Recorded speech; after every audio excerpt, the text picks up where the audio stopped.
എല്ലാം ഉണങ്ങി ചുക്കടിച്ചിരിക്കുന്നു. മരങ്ങൾ നോക്കിയാണ് എന്റെ പൊന്നെ തൊടത്തെ ചൂടാവാരം തന്നെ. ഏർക്കാട് കാണാന്ന് പറഞ്ഞ് വന്ന് തമ്പുരാനറിയാം അവിടെ വല്ലതും ഉണ്ടാകുന്നു. ഈ ഏർക്കാട് നിങ്ങൾ ആരെങ്കിലും വന്നിട്ടുണ്ടോ ഇതിനു മുമ്പ്? ആരെങ്കിലും വന്നിട്ടുണ്ടോ കേട്ടോ? വന്നിട്ടുണ്ടോ? കൊടൈക്കനാലിനപ്പുറം കേട്ടോ.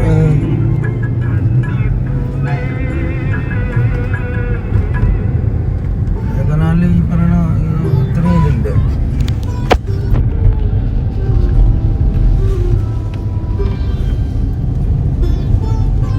കൊടൈക്കനാലിനെ കാട്ടി എന്തുണ്ടെന്ന്? ഹൈറ്റാ, വളവ്